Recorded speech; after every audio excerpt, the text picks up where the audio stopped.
ನಮಸ್ಕಾರ ಸ್ನೇಹಿತರೆ, ಮಂಚಾಲೆ ಸ್ಟೋರೀಸ್ಗೆ ಸ್ವಾಗತ. ಜಯಾಪಜಯಗಳು.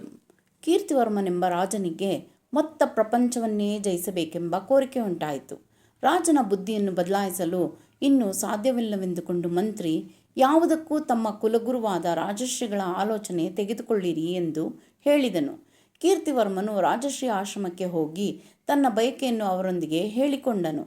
ರಾಜ, ನೀನು ಕೋಪವನ್ನು ಪೂರ್ತಿ ವಶಪಡಿಸಿಕೊಂಡೆಯಾದರೆ ಪ್ರಪಂಚವನ್ನು ಜಯಿಸುವೆ.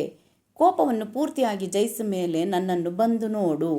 ಪ್ರಪಂಚ ಜಯಿಸುವ ಮಾರ್ಗ ಹೇಳುತ್ತೇನೆ ಎಂದನು ರಾಜಶ್ರೀ.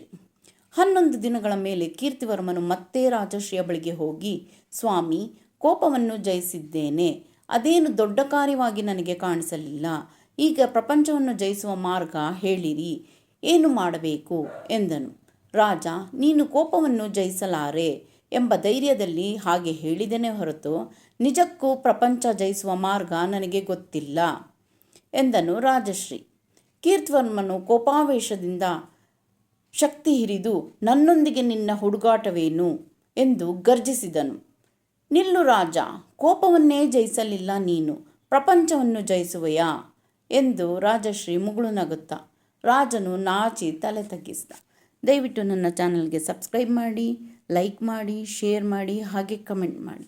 ಧನ್ಯವಾದಗಳು.